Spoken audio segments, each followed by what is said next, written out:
I'm happy to introduce this panel today. It is on education and government, and education is a very important topic. You know, I say that how many, I mean, if I just ask this question, how many people in here have ever heard anyone say, I want to move to Detroit so I can send my kid to Detroit public schools, right?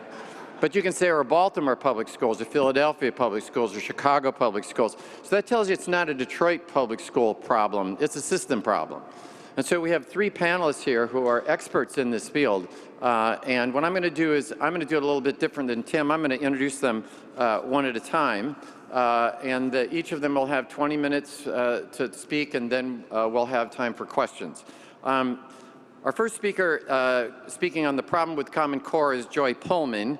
She's the managing editor of the Federalist and author of The Education Invasion, How Common Core Fights Parents for Control of American Kids. She's also an education research fellow at the Heartland Institute and a founding member of the Redeemer Classical School. Most importantly, she's a graduate of Hillsdale College Honors in Journalism program, and she got an A in my class, if she remembers, in 2008. She and her husband live in the Midwest and have 5 children, aged 7 and younger. And so if you could help me introduce Joy Pullmann.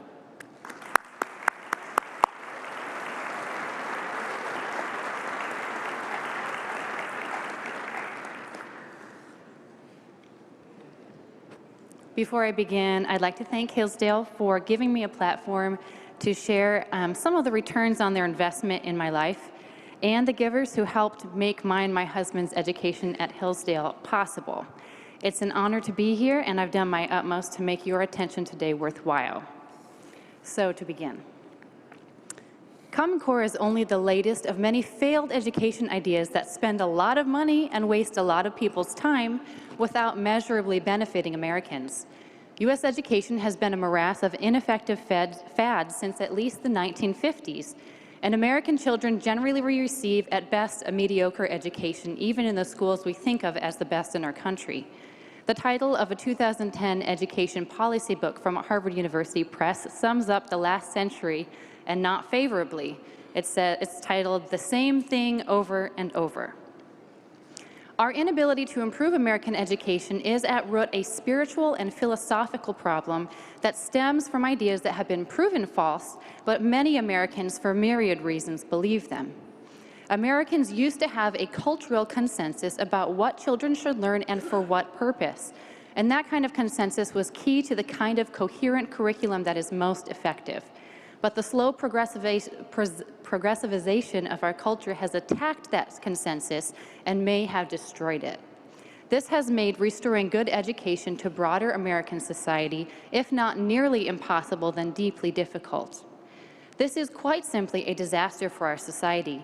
Even if you and your children are well educated, your fellow citizens' maleducation will hurt you. Children subjected to a fragmented and politicized curriculum learn less and therefore govern themselves and after adulthood their fellow Americans poorly. They fail to achieve their potential, which exacerbates the troubles of an American economy suffocated by government debt and social welfare. Especially low-income children, who are now the majority of those attending U.S. public schools, who are not lifted through a systematic core curriculum, are at risk for consuming more public resources than they contribute through higher dropout rates, lower workforce participation, lower family formation, and higher welfare consumption. All children who are not enculturated through a coherent curriculum into our uniquely American social ideals, such as equality before the law, respect for free speech and religious exercise, and the duties of self-government rather than the flaccid character conducive to serfdom, are a threat to our exceptional culture and system of government that has made the United States the best exemplar of freedom and human rights the world has ever known. So here I will discuss 3 of Common Core's fatal flaws that make it devastating to the American way of life. First, its focus on workforce training instead of education for citizenship. Second, its expansion of central planning. And third, its reliance upon the administrative state, which strangles the consent of the governed and individual rights such as self-government and freedom of association. To the American founders, public education's key purpose was to nourish a vibrant culture and morality necessary for the system of government they created and its corresponding way of life. Religion, morality, and knowledge being necessary to good government and the happiness of mankind, schools and the means of education shall be forever encouraged, says the 1987 Northwest Ordinance, one of the United States' 4 organic laws that helped create the country. Yet this is no longer the purpose of American public education. Common Core, the current ruling regime of U.S. public education and its symbolic epitome, defines the purpose of education meanly in terms entirely unlike those of the American founders. This set of curriculum and testing mandates claims to provide a set of expectations for student knowledge and skills that high school graduates need to master to succeed in college and careers. In its 492 pages, Common Core cites the words college and career 82 times, about once every 6 pages. Yet not once does it mention self-government, civic participation, perception of truth, or any higher purpose for becoming an educated human being besides self-centered economic advancement. Common Core reflects the widespread belief that one goes to school to get a job. What the point of that is, nobody says. It's just considered an end in itself. But work and money are means, not ends. Of course, a good work ethic is a virtue, but not if it's applied towards executing bank robberies. One can do a great good with a great amount of money, but not if one uses it, as Bill Gates did, to fund a takeover of American education that degrades the people's right to govern themselves and occupies teacher and student time on untried education theories dreamed up by people who never taught in a K-12 classroom. Money is just a means, and so is economic growth. What we must know beyond how to employ these means is to what end. What does it profit a nation to artificially and counterproductively expand its economy by dividing households through easy divorce laws and pressuring mothers to separate early from their children or never to have children at all with messages that a 9-to-5 is more socially valuable? What does it profit us to increase tax revenues through supply-side mechanisms so politicians are freer to create new entitlement programs that will never cease to enervate the American character, to gain the whole world but lose our souls? American politicians have for decades not considered education a crucial component of cultivating the next generation to manage their own affairs through the practical and moral virtues. This is the cultural mandate for education policy at the heart of the founders' vision for an exceptional United States of America. Instead, American politicians have seen an economic mandate for education policy as a mechanism to increase their power over their fellow citizens by increasing the tax revenue and programs at their disposal. Common Core reflects this narrow, selfish view of public education, and like the American founders, I reject it. Here's why. The Nobel Prize-winning economist Milton Friedman, in a seminal 1955 essay proposing K-12 vouchers, distinguished between 2 types of education. One, he said, was appropriate to require taxpayers to fund, and another that was not. The first kind was education for citizenship. For a stable and democratic society, he said, is impossible without widespread acceptance of some common set of values and without a minimum degree of literacy and knowledge on the part of most citizens. The second kind was vocationally oriented education, for which individuals, not taxpayers at large, he said, should bear the cost of investment in themselves and receive the rewards. Although he noted, of course, that it's extremely difficult to draw a sharp line between these 2 types of education, Friedman regarded it as unjust for taxpayers to fund a private benefit and only appropriate for governments to make taxpayers fund the type of education whose benefits would accrue to society at large, since purely vocational education increases the economic productivity of the student but does not train him for either citizenship nor leadership. As did the American founders, Friedman regarded the chief purpose of public elementary education to inculcate common knowledge and morality. Like the founders, he did not deny that a liberal education for a free people would have salutary economic benefits, but those were of secondary and private concern. In setting this hierarchy, he saw economics as the handmaiden to a free society, not its master. Reversing the importance of these 2 priorities gives us what we have today: Incoherent, technocratic, monopolized human capital mills that produce neither capable workers nor self-governing human citizens because they transgress human nature. Hillsdale professor Thomas West gives a more robust account of the founders' view of the purpose of American public education in his latest book, which I encourage you all to read immediately. In the founders' view, public education was to promote 3 of the 4 kinds of moral law: religion, knowledge of the law of nature, and formation of moral opinion. Government promotes knowledge of the natural law by instruction in the rational arguments that support it. It promotes obedience to the natural law by putting students together in classrooms where the law of fashion will exert its power over them, and by promoting a belief in a God whose commands support that same law of nature. West quotes Thomas Jefferson's view of the duty of public education to enable every citizen to improve by reading his morals and faculties, and understand his duties to his neighbors and country, and know his rights. Today, of course, American public schools can be largely said to actively undermine all these things. These fundamental concerns America's own founders believed were crucial to the system of self-government they designed, yet they are utterly absent from Common Core. That's because Common Core represents a vision for public education at odds with human nature and the basic economic principles derived from it. These include, among others, and I learned these in Dr. Wolfram's class, that parents have a duty and a right to lead their children's formation. That one's actually mine, but next are his. That centralizing power inevitably leads to tyranny and high prices, shortages, and low quality. That government is illegitimate if it does not operate upon the consent of the governed. That a centralized, bureaucracy-driven system is subject to regulatory capture and thus will be driven by special interests, or what the founders called factions, and that setting people free to pursue their own interests rightly understood and freely associate with others organically produces the best solutions to social problems, thanks to what Adam Smith described as the invisible hand that guides voluntary cooperation. Common Core violates all of these principles of human nature and thus has been nothing but disastrous for Americans.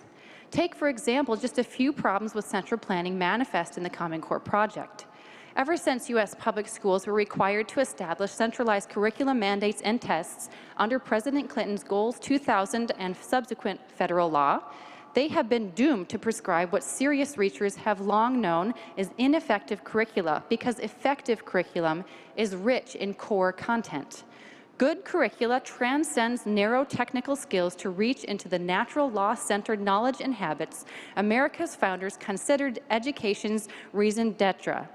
Yet central planners cannot prescribe specific content to children, first because the progressive theories that have ruled U.S. public education for a century insist against the evidence that this is antiquated and inappropriate, and second because specifying content inspires curriculum wars that bog down central planners' schemes. These wars are generally between those who support a core curriculum, liberal arts approach, and those who oppose it on the grounds that it is racist, sexist, homophobic, harmful to child development, hegemonic, and so forth. So in an attempt to maintain neutrality instead of inciting culture war mobs to tar and feather them, politicians and bureaucrats avoid discussing the foundational purposes and the content of education. In the meantime, the monopoly structure of U.S. education has allowed leftist ideologues to gradually insert their own politics into this blank space by capturing its positions of power. This phenomenon is known as regulatory capture. Economists show that it leads to cronyism, high costs, low quality, and general stagnation. All of these are clearly and indisputably apparent with the United States education system and have been for decades. Yet the economic analysis can only explain what happens in terms of financial waste. The effects on culture and society more broadly are far worse. Not only does it create political but also ideological monopolies that come to exploit those they should serve. This dynamic is part of the cold civil war that all Americans, wittingly or unwittingly, are party to. That's a phrase that Claremont Institute senior fellow Angelo Codevilla coined this spring to describe the distinction, difference, even enmity that has grown exponentially over the past quarter century between America's ruling class and the rest of the country. American society has divided along unreconcilable visions of the good, held by countrymen who increasingly regard each other as enemies, Codevilla says. Because we Americans irreconcilably disagree on the aims of both private and public life, Americans disagree about what children should learn in school. And the potential to compromise is basically zero between reading an accurate biography of Thomas Jefferson versus entirely invalidating his contributions to the world because he owned slaves. Thus, Common Core could not accomplish its goal of nationalizing U.S. curricula if it specified very much for children to learn. Everything a child might learn is increasingly politically weaponized at the hands of the captured regulators at odds with America's silent majority on the meaning of America. Many educators believe and are taught to believe ludicrously harmful things, such as that teachers should not teach arithmetic in the most effective ways because minority children cannot think abstractly. This is literally something that is taught to some teachers in New York. Instead, they say teachers should use math class to subvert power and question normalcy. To avoid inciting parents who think these sorts of things are crazy and see their awful results, Common Core's creators had to provide education mandates and tests that were doomed to waste kids' and teachers' time, because content-light curriculum mandates do not increase student learning. Their alternative was dropping the project. Yet they and the Obama administration that put federal force behind Common Core chose the former. Thus, Common Core is not so much an education initiative as a political initiative. Its true function has been to further centralize power away from parents, teachers, and citizens to benefit America's ruling class at the expense of the American people who fund their comfortable lives. The economic and cultural aspects of this problem are but different sides of a sword aimed at dividing America from its own character. Allowing centralized bureaucracies to run public education and metastasize for decades has provided well-funded safe spaces for those who hate American ideals to feed special interest groups upon the tax dollars of the Americans they aim to subvert, neutralize, demoralize, and convert. The economic aspects at play here are both manifest and contribute to the deeper spiritual and cultural problems that permeate American life. Common Core is not only woefully inadequate as a guide to substantive learning, both academically and morally, in conception and structure it is deeply antithetical to the American experiment. It denies Americans' birthright to self-government and rule by consent of the governed.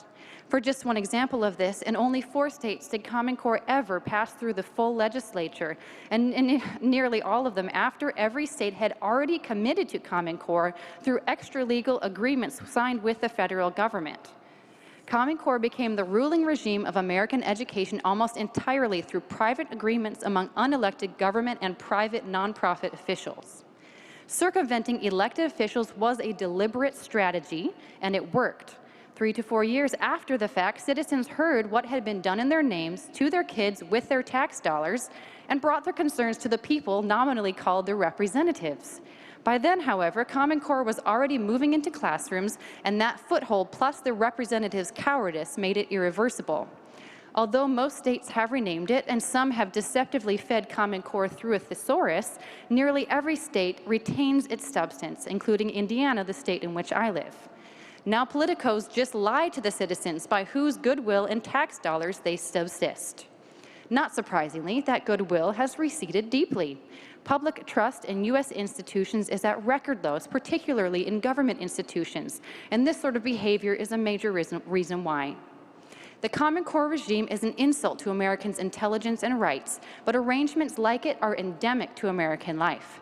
That's because, again, for decades, a ruling class has waged a Cold War on the American social compact. They do not agree with our founding creed, which says the consent of the governed legitimizes government for the sole purpose of protecting our natural rights. They believe consent is negligible and subject to manipulation. They believe humans have no fixed nature. They believe citizens serve the state, not the other way around. The epitome of their belief system is the administrative state, which by its very nature violates American social compact. This administrative state is encapsulated in Common Core. Like all the other progressive education fads and structures before it, Common Core will fade as its failure becomes increasingly evident, is scapegoated on parents and teachers, then is used to justify yet another step towards unlimited government. What will remain conspicuously absent is a primary concern for cultivating citizens prepared to step into the duties attendant to their natural rights. Citizens like this, after all, would refuse to subject American children to a regime like Common Core. Thanks.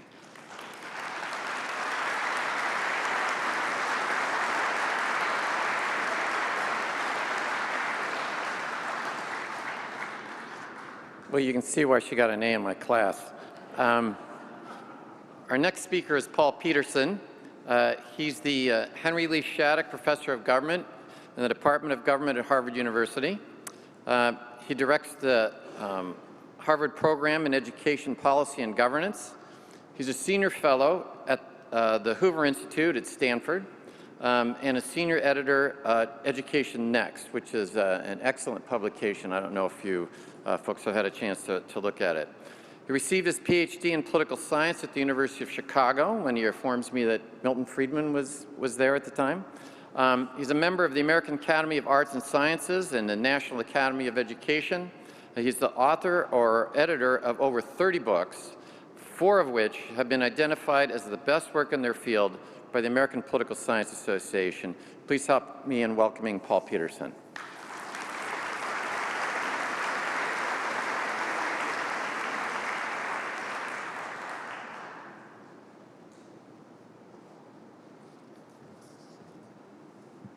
Good morning. Oh, excuse my throat. I think it'll hold out. But, you know, we're grieving in Boston. Those Astros, very, but you got to do one thing. You know, there's the one thing that you can do for us. Beat those Yankees. Yeah. So I direct the program on education policy and governance at Harvard. And so we decided to hold a conference on the title, The Future of School Choice. So I thought, well, let's invite Betsy DeVos, the U.S. Secretary of Education, to come and speak to our conference and to speak more generally to the students at Harvard. And that seemed to be, this idea came to us about last spring, and through the summer we worked very closely with the people in Washington, trying to persuade them that this was a good use of the Secretary's time. And finally, during the fall, we managed to close the deal, and she agreed to come. And, well, a lot of other people showed up, too. We had huge demonstrations. It sort of really started in the law school, because the Harvard Law School is where this idea that you should treat sexual harassment cases on campus in ways that are different from other crimes, and the protection of the rights of the accused don't apply in this case in the same way. So Betsy DeVos, well, that idea was implemented by the Obama administration, and then she withdrew them, which made her unpopular in certain circles on the campus. And then that, combined with the power of the teachers union in the Boston area, mobilized thousands of people to march around and to create a lot of noise. So yeah, so I've had some interesting experiences in the last couple of weeks. But today we want to talk about education because, as the panel before this one pointed out, in the 21st century we have to have an educated population if we're going to survive the globalization of the world economy. I didn't hear any disagreement among the panelists, despite different points of view as to how we should respond to globalization. I didn't hear anybody disagree with the idea that we must have a better educated population than we have today. And we haven't made the advances in terms of enhancing our human capital that really is necessary. So that's going to be the background to what I have to say today, because one of the most powerful ideas out there for improving human capital in the United States is school choice. And I've got 2 major takeaways in this conversation. One is that we are experimenting with school choice through charter schools, and they've had a significant impact over the past 20 years, but their future is at risk. And the second point I'm going to make is that the original idea that Milton Friedman developed, the idea of vouchers, has had much less impact, but it might have further impact in the future as this idea has been transformed into the concept of tax credits. So let's begin with the first question, and that is charter schools. What are they like? How substantial are they? I thought you would find it interesting just to learn what is the distribution of students across different kinds of schools in the United States. About 75% of the students in the United States go to the school that's assigned to them by their local school district. Another 10% are attending private schools. That's down substantially from where it once was. When John Kennedy was president, it was more like 16 or 17%. So this is a shrinking sector of our educational system. The charter schools have grown to about 6%. And then there are in schools that are run by school districts, but you have some choice as to which school you go to. There's about 9% of what we call chosen district schools. So I'll talk about that a little bit later. Well, the charter schools are still just a small segment of the total. They're only 6%, but they have shown steady growth since 2000. They're very small in the latter part of the 20th century, but beginning with the 21st century, there's been a steady growth in this sector of the economy, this sector of the education economy. And the charter schools, remember, are public schools in the sense that they receive public funding, and they're authorized by a government agency. They're not like a private school. They're distinct from a private school in that they receive money from the government, and they are always subject to government regulation, and the government can shut them down. On the other hand, they're like a private school because they are operated by a nonprofit. They're not subject to the same kinds of regulations that other public schools are in the United States, and they seldom have collective bargaining. They don't have to deal with teacher unions in the same way that many school districts do. So one of the myths about charter schools is that they serve the well-to-do. Not true. They serve the disadvantaged. When you look at this chart, the charter schools are the yellow line, and the purple is a line refers to the private sector. The green line is the district schools. And when you look at those who have less education, they are more likely to be in charter schools than those who have more education. And the same is true for those with more income. I'm sorry, the blue is the private schools. That didn't come up initially. So private schools indeed do serve those with money and with more education. That's you have to pay for it. But charter schools do not. They serve the disadvantaged in terms of income and family education. And they serve a minority population. The Hispanic population is more likely to go to charter schools than to district schools. Their share of their, I didn't say that quite rightly, their share of the population is greater than you would expect in the charter sector, given its size, for both African Americans and Hispanics, and the share in the private sector is less, as is true for the district sector. So, and the area of growth right now is in the West. We're seeing more charter schools in the West than elsewhere. Also, we see more growth in the South than elsewhere. So a lot of the controversy is in the East, but a lot of the growth is in the West. Well, we did a survey last year that looked at, do parents like these charter schools, and do they like private schools, and do they like their district schools? And private schools win hands down. That's the purple bar in this graph. People who send their kids to private schools are much more satisfied with teacher quality, with school discipline, with academic expectations, with safety, with character instruction, by a large margin. And if you want to send your child to a school where you are going to be satisfied with what is being offered there, you need to pay for your child's education and send them to a private school. No question about that. But it's also the case that the charter schools do a lot better than the district schools in this respect.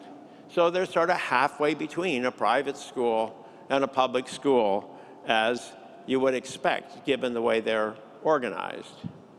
And then if you look at what's the behavior of students at the school as reported by the parents, is the problem of damaging property or missing classes or fighting or using drugs, is this a serious problem?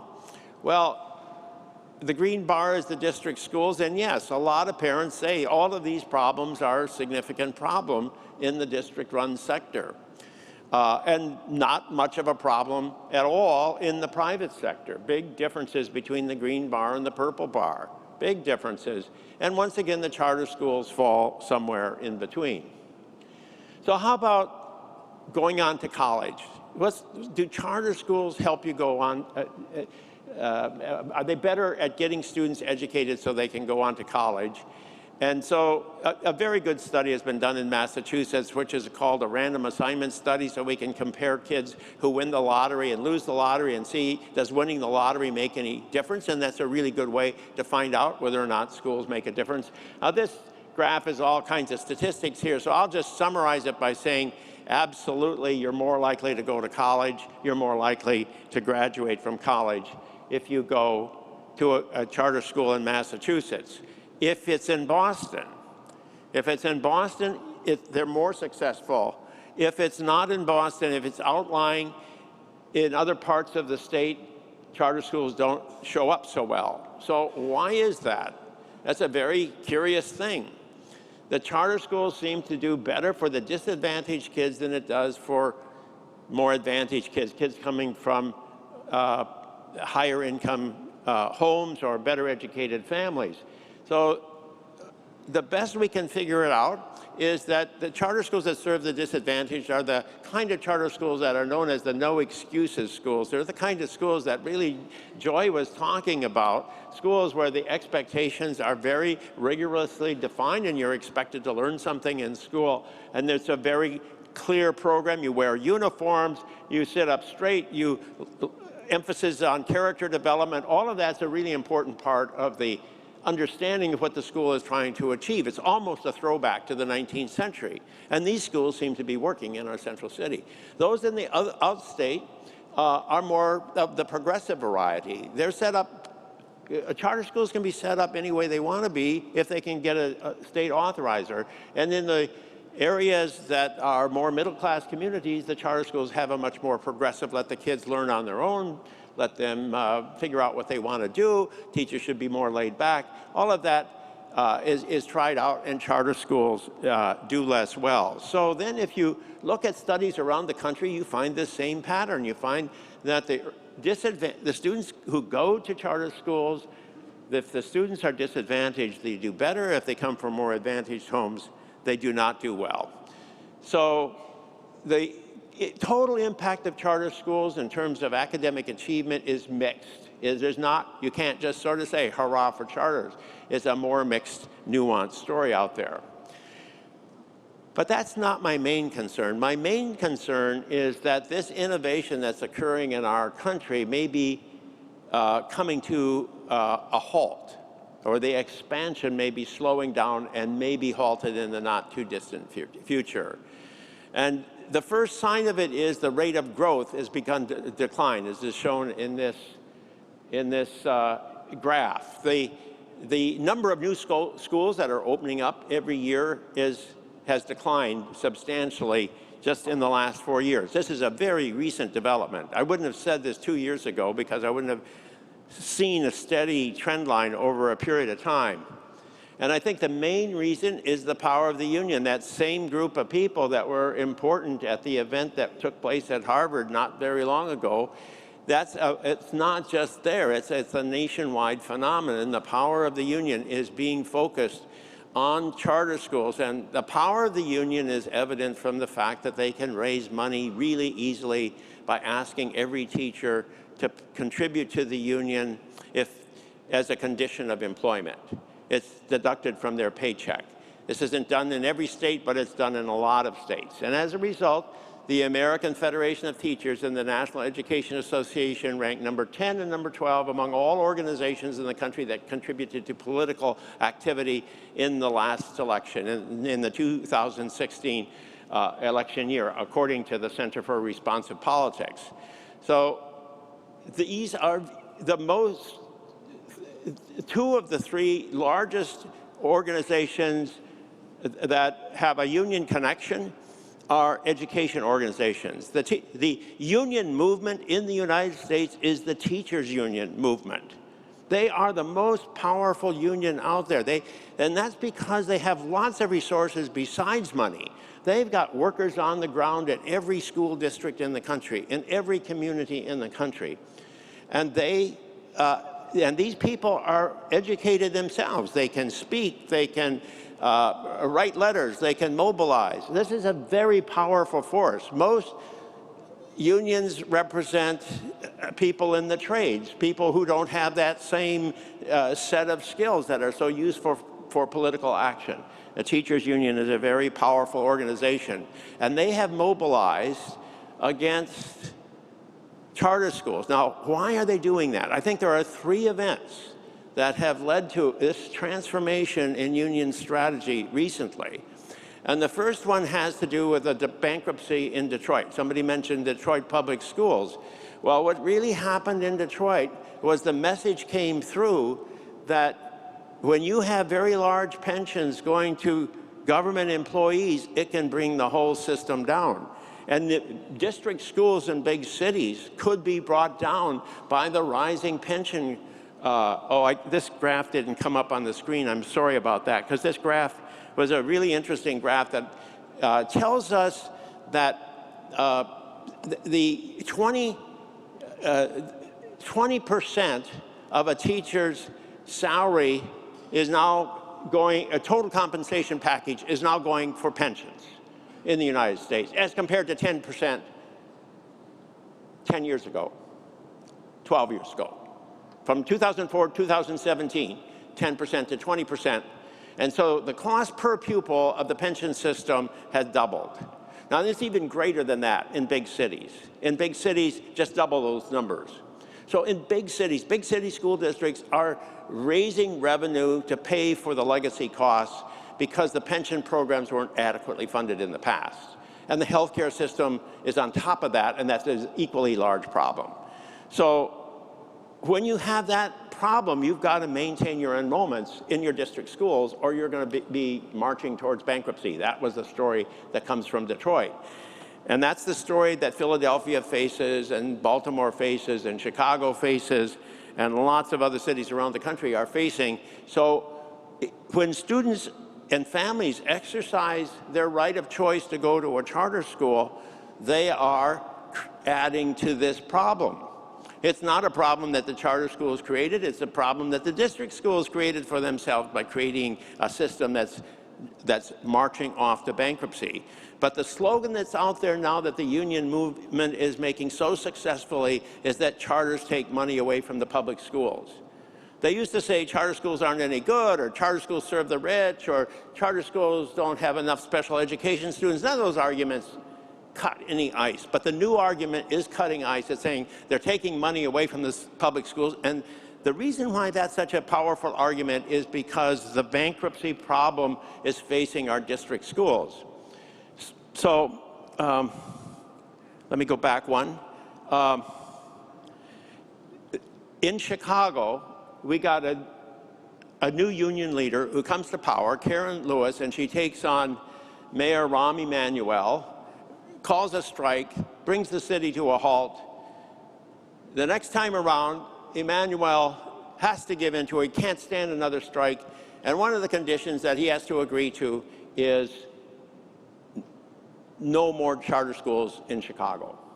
So that's one of the phenomena that's out there, is that collective bargaining, this is a new phenomenon. It's part of the collective bargaining process. The unions are demanding no more charters. So they're not being able to pull it off everywhere, but increasingly so. this is on their table. This is one of their top objectives. So the third event is the departure of Arne Duncan, who was the superintendent in Chicago, did a lot of great things in Chicago before he went off to Washington to serve in the Obama administration. And he did a lot of things to try to promote the charter school movement around the country. It's not really fully appreciated. And once he left, and there was no longer a Democratic Party support for the concept of charters, it sort of unleashed the unions. And so the unions have had an impact. And it's had an impact in part because the efforts by the federal government to fix the schools during the Bush administrations and the Obama administrations really didn't have the impact that was expected of them. As Joy was discussing, all the accountability systems that were put into place did not enhance reading in the U.S. schools. Now, reading scores in the United States are still, at the age 15, are still a little bit higher than the OECD average. That's the average for all industrialized countries in the world, just slightly above that. But they have been falling at a faster rate than in other countries. And the math scores, which have always trailed those in other countries, are just plunging. I mean, what's happened between 2008 and 2015 in the math sector is just dramatic, and it's never been discussed in the mainstream press. That over the last 10 years, we've seen a collapse in the ability of our teachers to teach math to students by the age of 15. So the Obama administration's failure to improve the educational system and its departure from the scene has unleashed the left wing of the Democratic Party, whether you're talking about Bernie Sanders or Elizabeth Warren or the NAACP or the mainstream press. All of them have joined in the movement against charter schools. As is can be shown here by this Washington Post. I just took these things out of Google. The top 10 stories, every single one of these stories in the Washington Post is an anti-charter story. And if you look at the headlines around the country, that's what you're getting. Okay, so the result of that is a decline in support for charters for the first time. For a long time, our polling, we do polling every year, has shown steady support for charters among the general public. That's the yellow bar there. But in 2017, the last year, we saw a major drop from 51% and 39% in favor of charters and a corresponding increase in opposition to charters. That's the dotted line. It's true among Republicans and Democrats alike.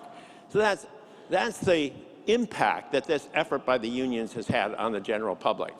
Now, my time has run out, so I'm going to have to leave my full discussion of school vouchers and tax credits to any questions you might have. But the main point I want to bring out there, the takeaway point is, the voucher program has only had an impact of 1% or less than 1% of students are making use of vouchers. These programs have not been institutionalized. But the tax credit idea is gaining support in Illinois. They just passed a bill. Amazing that this was passed in Illinois, and it's been passed in a number of other states. And the tax credit program, which has lots of flexibility, gives the private sector a lot more choice in the school, is proving very popular among private school administrators, among poor families, and has got an institutional design that allows for the political mobilization of parents and families around keeping the program intact, and is less capable of being attacked on constitutional grounds. It's very hard to say that a tax credit is unconstitutional since it's been widely used for all kinds of purposes.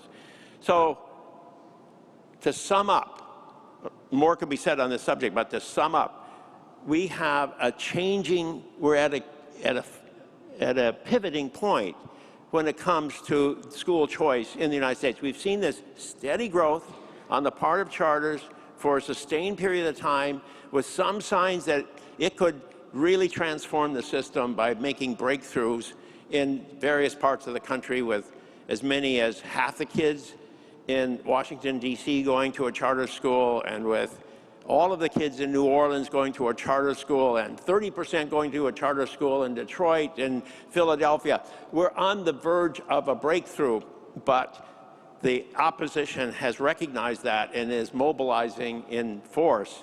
And so the way forward is going to be much more complicated than the road that we have traveled thus far. Thank you.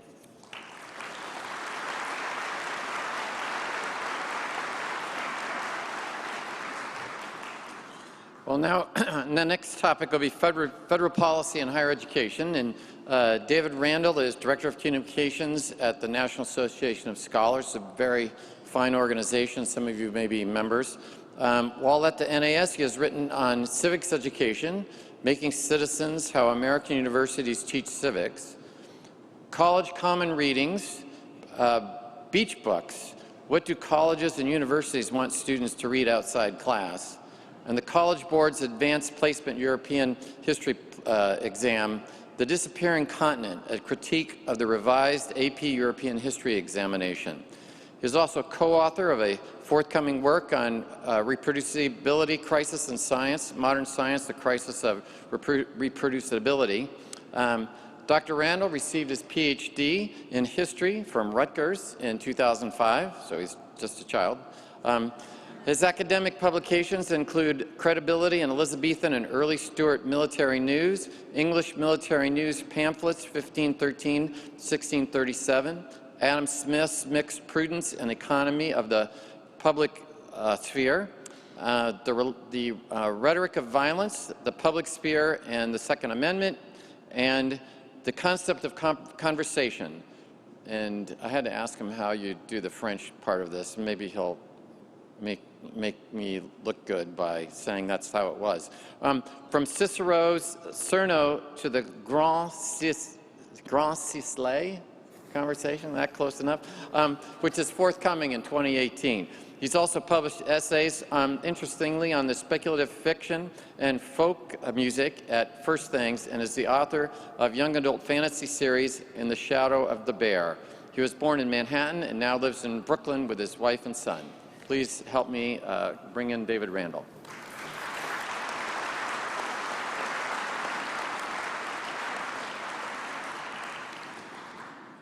I'd like to thank Hillsdale for inviting me. Thank you very much. I'd also like to say this is my first time in Texas. It's lovely to be here, and I hope it won't be my last.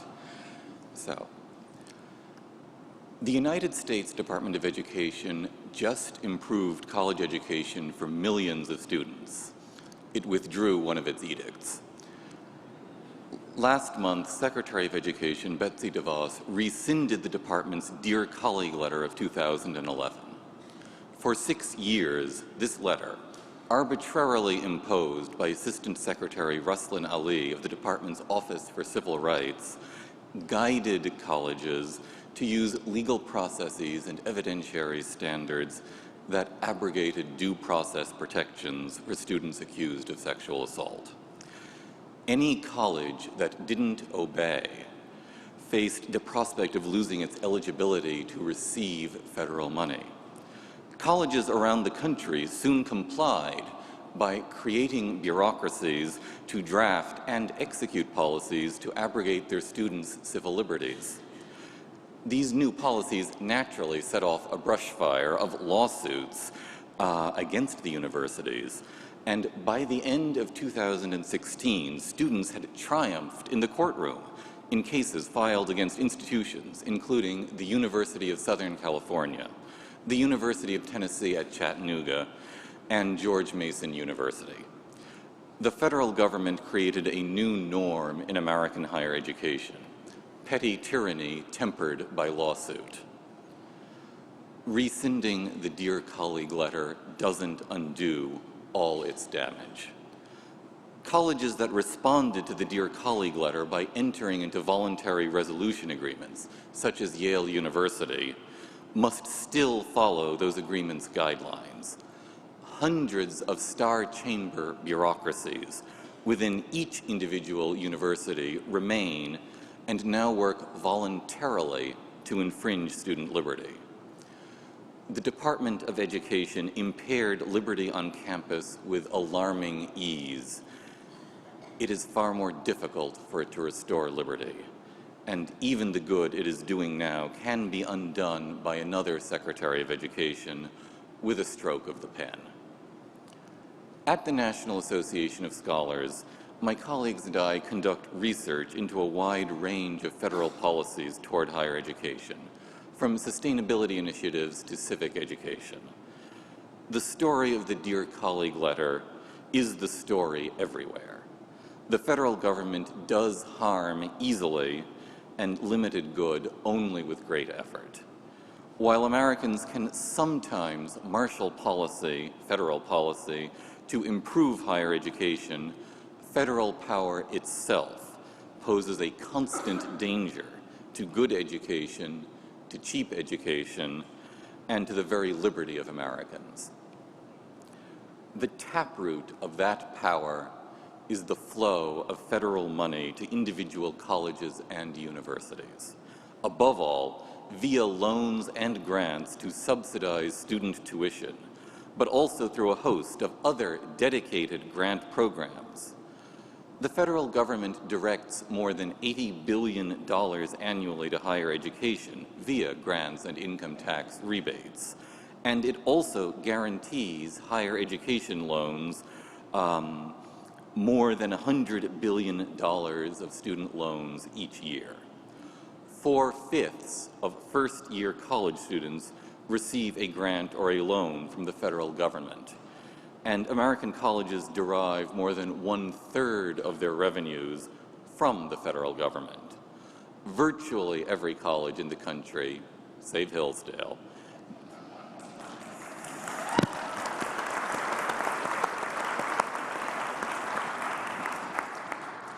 both depends on and abuses the stream of money from the federal government. Colleges abuse the system by diverting as much as possible of each federal dollar to benefit themselves. A 2015 study by the Federal Reserve Bank of New York concluded that colleges raise tuition by 60 cents for each dollar they receive in federal direct subsidized loans. University administrators compound the abuse by using this money to hire administrators rather than faculty. In the last 30 years, the ratio of administrators to teachers has more than doubled. The same subsidy leads colleges to sacrifice an ever larger amount of autonomy to supervising bureaucracies, both within the Department of Education itself and within the nonprofit accrediting agencies that work in tandem with the federal government. Government regulations and putatively independent accreditation standards work together to standardize colleges, who all jump through the same bureaucratic hoops so as to preserve their funding eligibility, and create near-identical bureaucracies within each college tasked to remake their institution. Harvard University alone employs more than 50 Title IX coordinators. The price colleges pay for their mess of government pottage is homogeneity and submission. The government billfold ensures obedience to the government whip. Americans will not reestablish colleges' freedom from the federal government or liberty for college students until they cut the taproot of government money. Our representatives should eliminate federal student grants and loans entirely so as to remove the leverage they provide the Department of Education.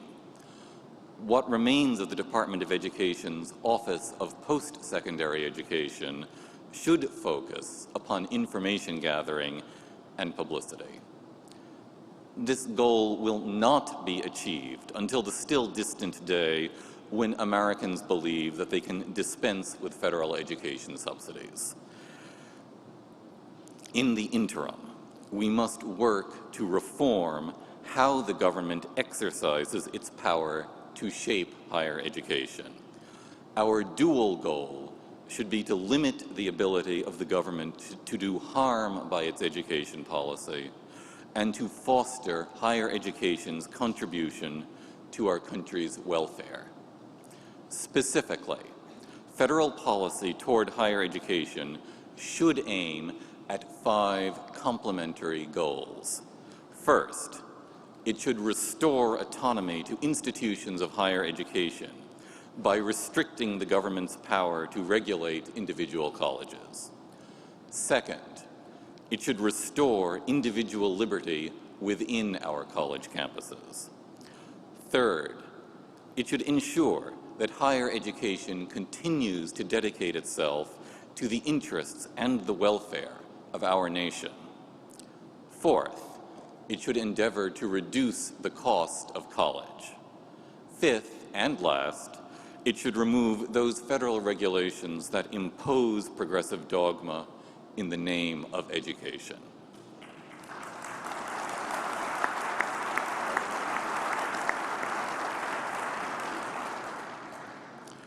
The most powerful means we have to restore autonomy to our colleges is to eliminate the Department of Education's Office for Civil Rights, the OCR, which takes its power to prevent discrimination as license to force college administrations to engage in legal witch hunts.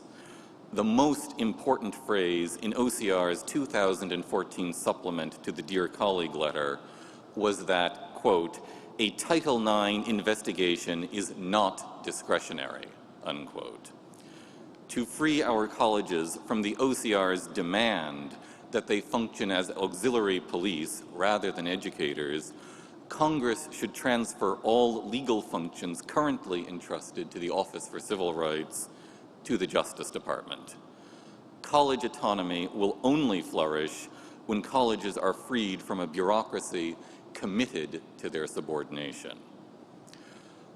We must also restore liberty to individual students and faculty members, the liberty to study in an environment free of disruption and intimidation, the liberty to hear varied opinions, the liberty to speak free of intimidation, threats of reprisals, or actual violence, the liberty to proclaim one's faith, and the liberty to associate freely in student organizations that determine their own requirements for membership and qualifications for leadership.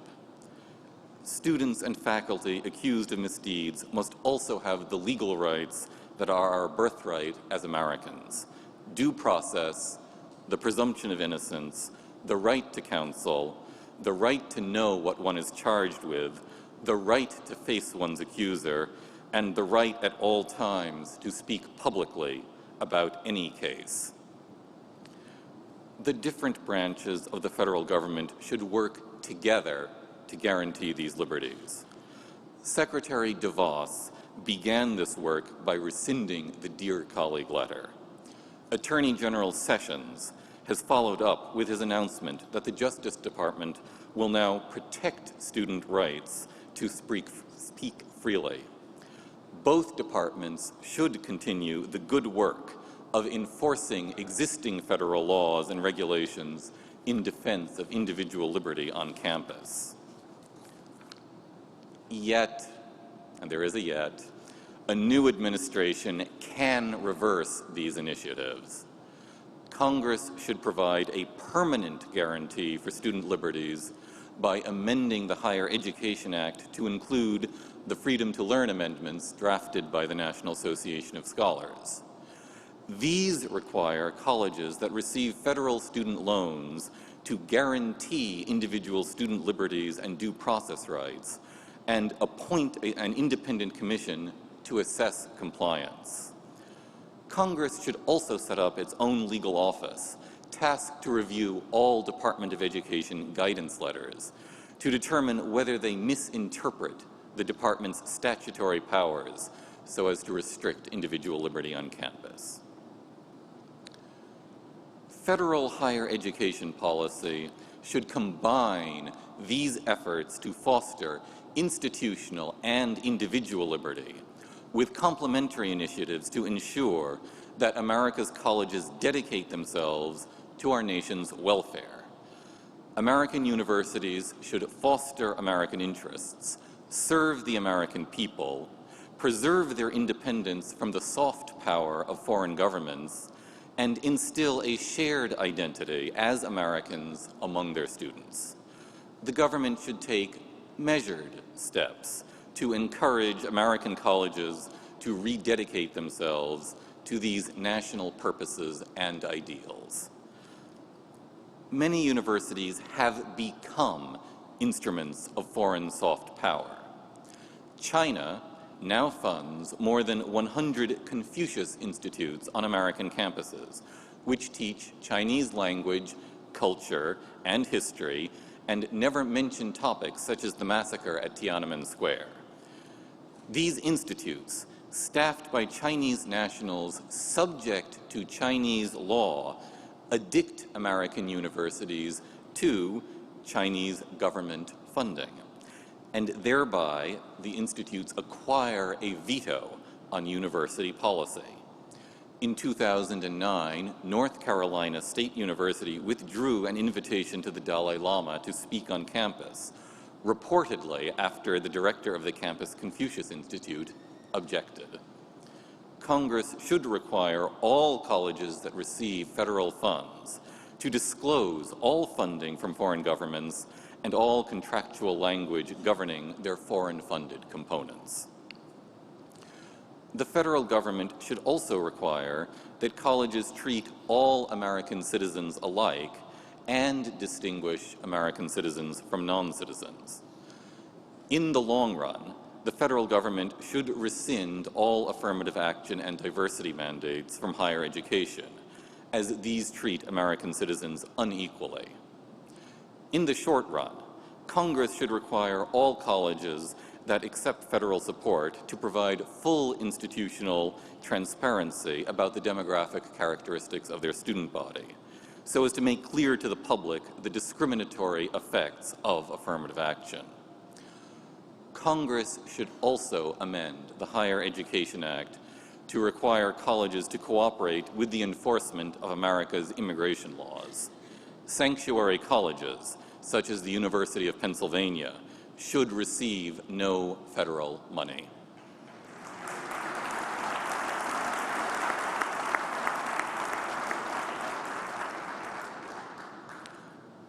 Federal policy toward higher education should foster liberty and the common welfare of Americans, and it should also work to make college as cheap as possible for Americans.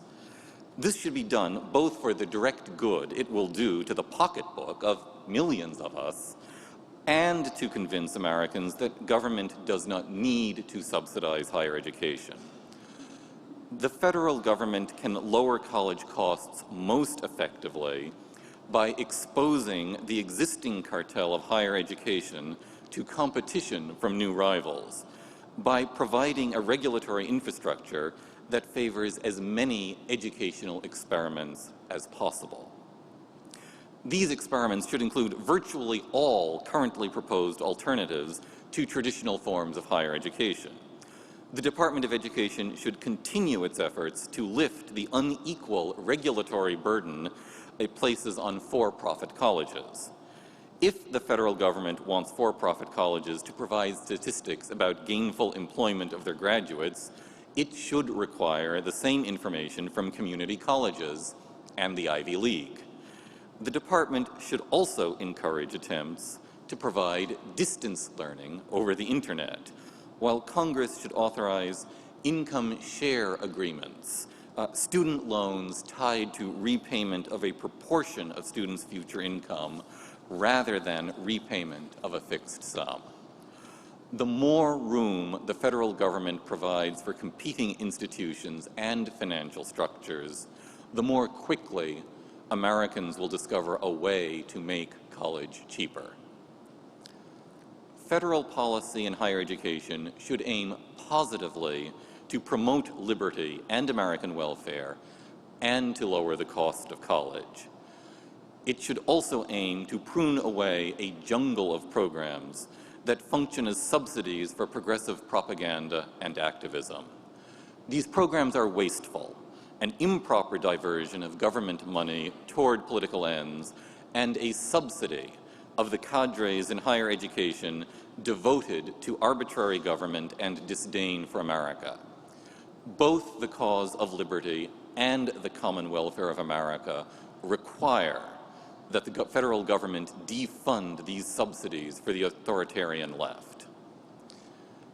The most pernicious of these subsidies supports a constellation of activities that include civic engagement, civic learning, service learning, and global civics.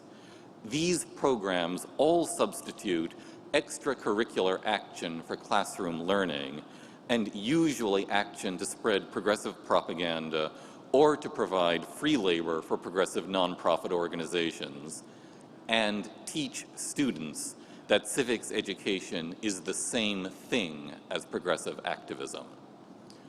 The Department of Education provides massive regulatory support for this program of putatively civic education. 7% of work-study funds awarded to each college must be used for community service positions, and so Cornell College in Iowa uses federal work-study funds to pay a social justice program campus coordinator. The Department of Education should rescind its regulations fostering civic engagement. Congress should also amend the Higher Education Act so that no service learning class is eligible for government financial aid.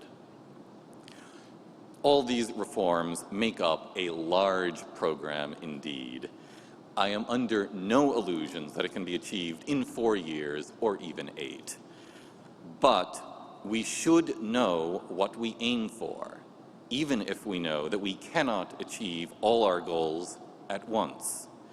The federal government will do great good if it enacts even a small part of these reforms, and each small reform can build toward a larger transformation of higher education. Secretary DeVos and Attorney General Sessions have begun very well, and much more can be done. Yet, the federal government has limited power to undo the entrenched cultural and administrative power of authoritarian leftism in higher education. Government cannot compel academics to love liberty, so fixing federal policy toward higher education can only be the beginning of a solution. We must work to cure higher education in our other offices, as students, teachers, and administrators, as alumni and as parents, and above all, as citizens who call on the institutions of higher education to teach the ideals of liberty and promote the interests of America. We should expect our colleges to be schools of liberty. Students should be taught to expect the right to speak freely, to encourage the same freedom in their fellow students, and to expect their colleges unequivocally to defend all student liberty.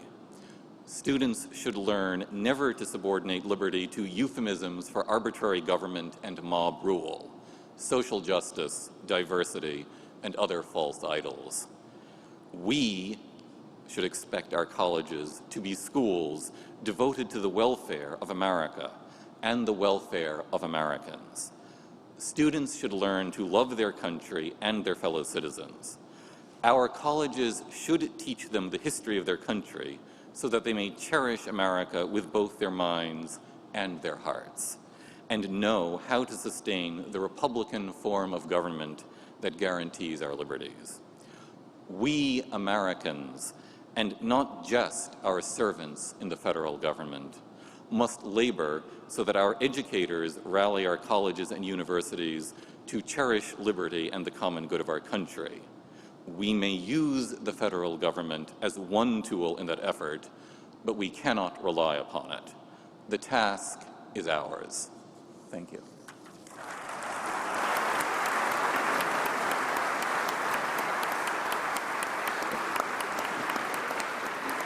Well, another fine panel. We do have time for questions, but please remember that to wait for the microphone to be given to you because this program is being recorded. So, lecture. And you can address your question to individuals on the panel or to the panel as a whole. Yes, I'd like to address this to the panel as a whole. About 10 to 6 years ago, when I was still in high school, something I noticed is that to just about everybody there, regardless to our academic background or what our what our standardized test scores were or anything like that, there was always the stress on strictly college. And understand that at the time, in the span of 10 to 6 years ago, that this was when we had very high unemployment, and there was no stress on getting to the addressing the labor market in the trades. And I mean, and this even goes so far as to charter schools, where I see a surprising gap of folks who come out of either district schools or public schools or charter schools, and then even private schools who don't exactly know where they want to go, even though they want to go, or they want to go to college, but they don't exactly know like how they would make a living afterwards. And I see that as a gap in the American labor market, and I'd like to know if there's a way that any of you think that gap could be fixed, or maybe not fixed, but alleviated by perhaps a charter school system that would have some sort of emphasis in trades, or give people that opportunity while they were still in school themselves. Well, I could take a crack at that. Most Americans want to have their child go to a four-year college. And most parents of children under the age of 18 are even more likely to want to have their child go to a four-year college. And it's true that the difference between a four-year degree and a two-year degree, on average, is larger today than it ever has been in the past. And the reason for that is very simple. Only an individual who's well educated is going to be able to survive in the economy of the 21st century, the globalized economy of the 21st century.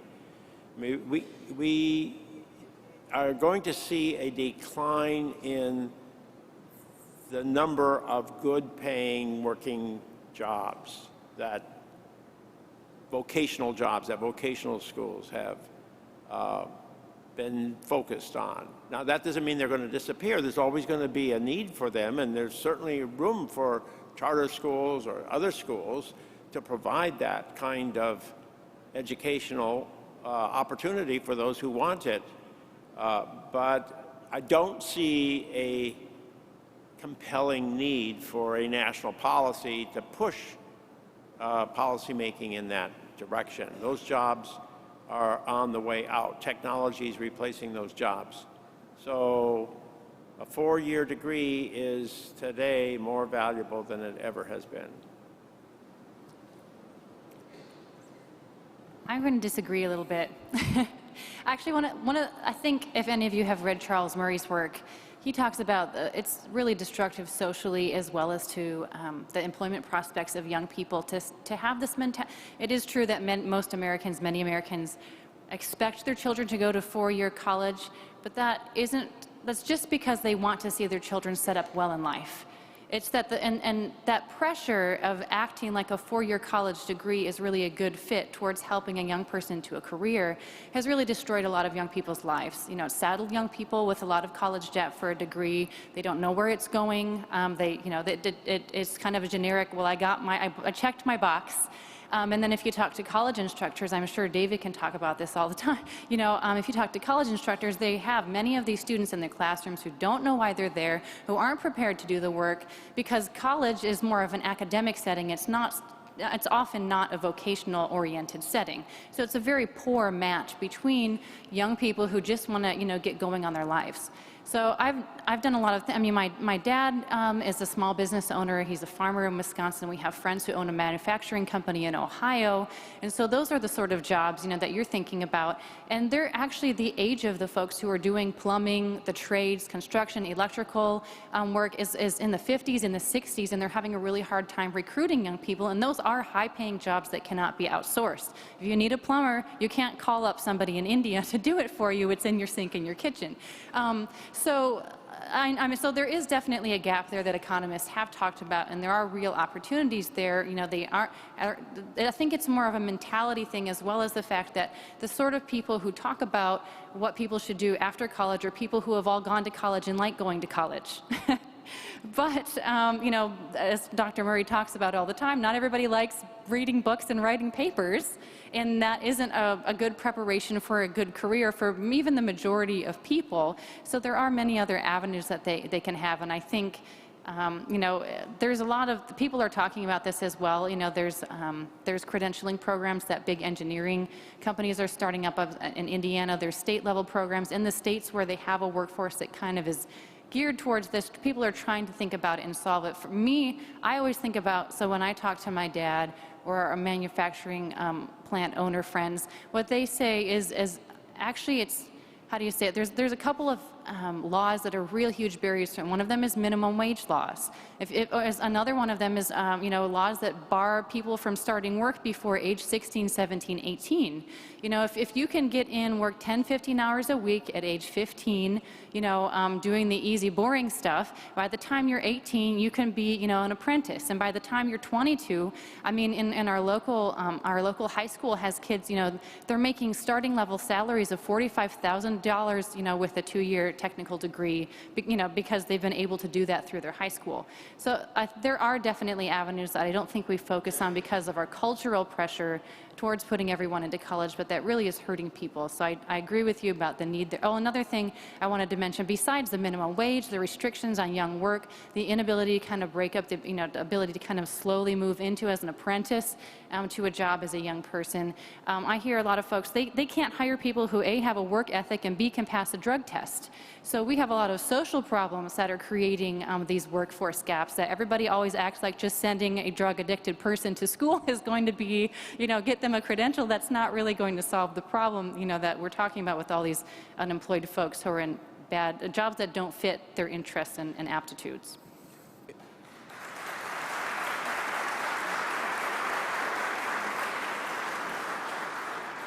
Just to support that briefly, in effect, a depressingly large amount of college disguises a high real unemployment rate and adds to that some minimal remediation for the material you should have learned in high school. A great many college graduates, in effect, are entering jobs they should have been educated to do at the age of 18 and simply start that way. There's then the question of how do you reform education policy to make things more sensible. That's bigger than we could do in the next few minutes, but college is a makeshift in many ways, not a solution.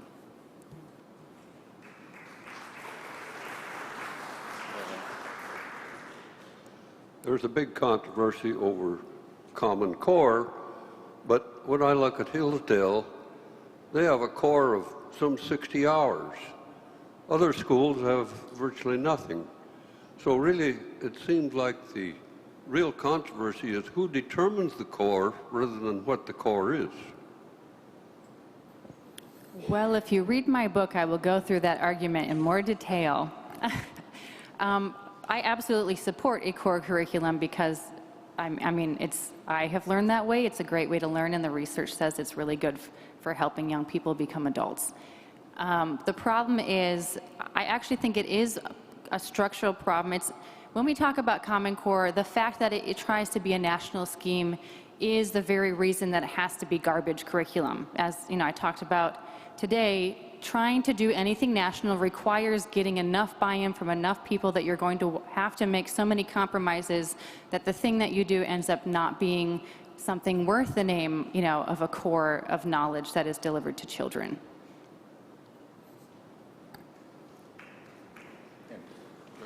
All right, next question. Yes, I graduated from the University of Texas at Arlington in 1987. My last semester I took 15 hours. My tuition was $650. Since the federal government has gotten so deeply into giving the loans and the money, the prices are just astronomical. How do we get the federal government out of the student loan and business and the rest of it?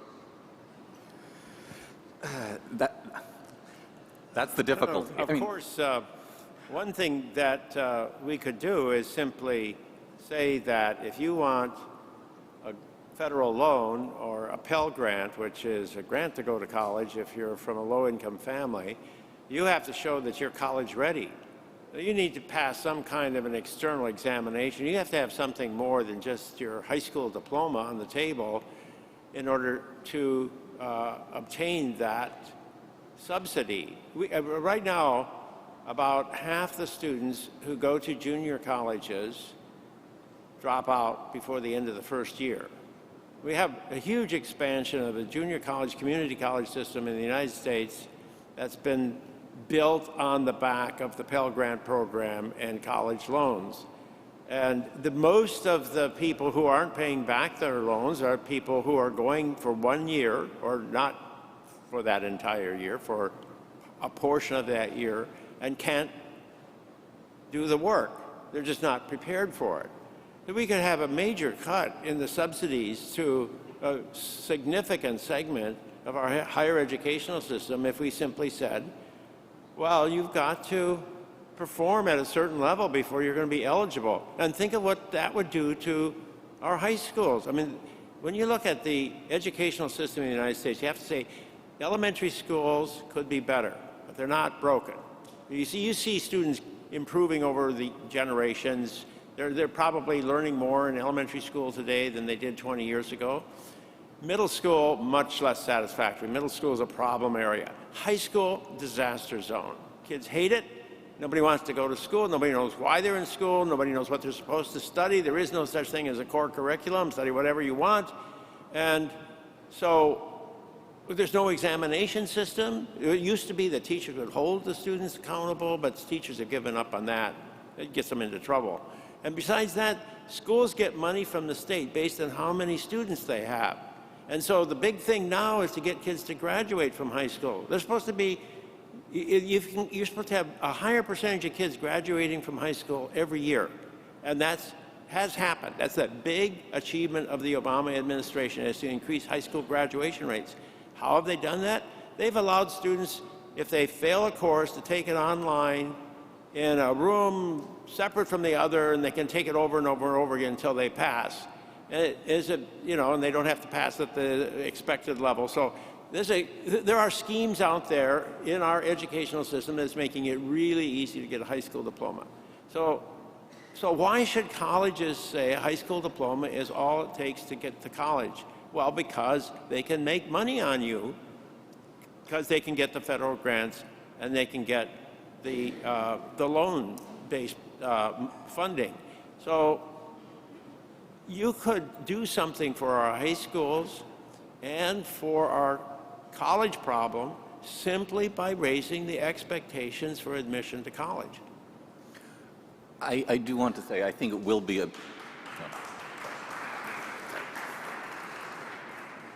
Sorry, I didn't mean to cut that off. I beg your pardon.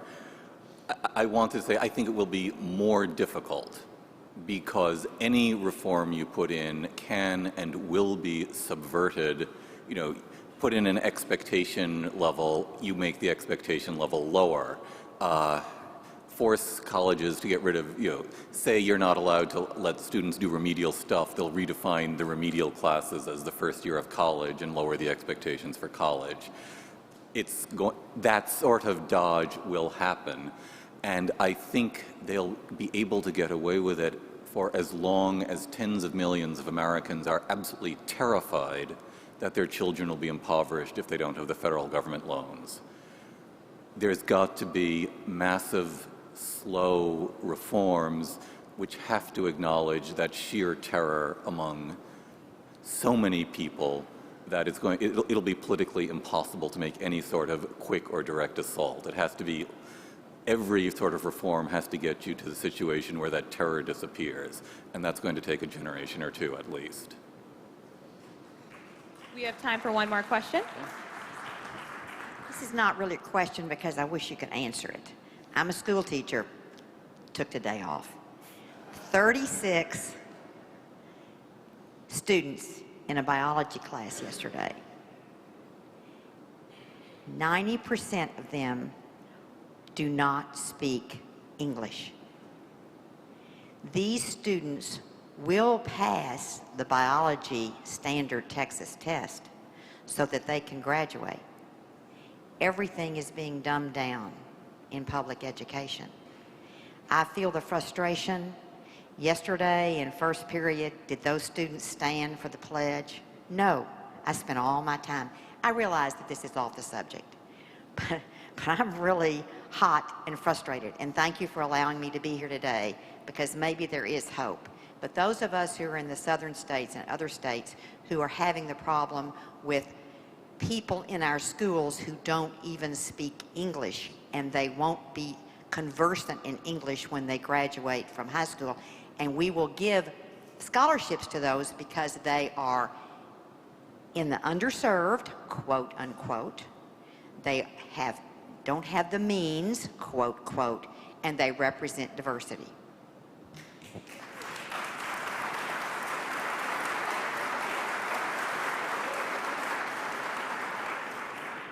You raise a point that's really important to me as a mother, because basically education policy, if we think about it in economic terms, we're really limiting it because it's really family policy. So when we think about children who are having problems, and we're asking our schools to be their mothers and their fathers and their social workers and their counselors and their doctors and everything else.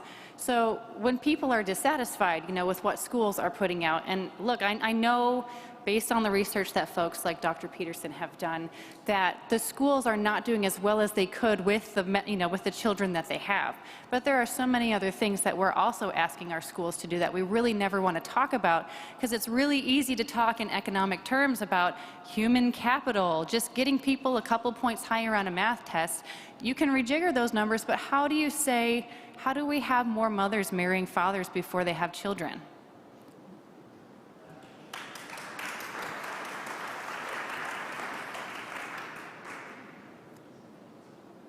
All right, well, I'd like to have you help me thank this wonderful panel, and then you can go to lunch.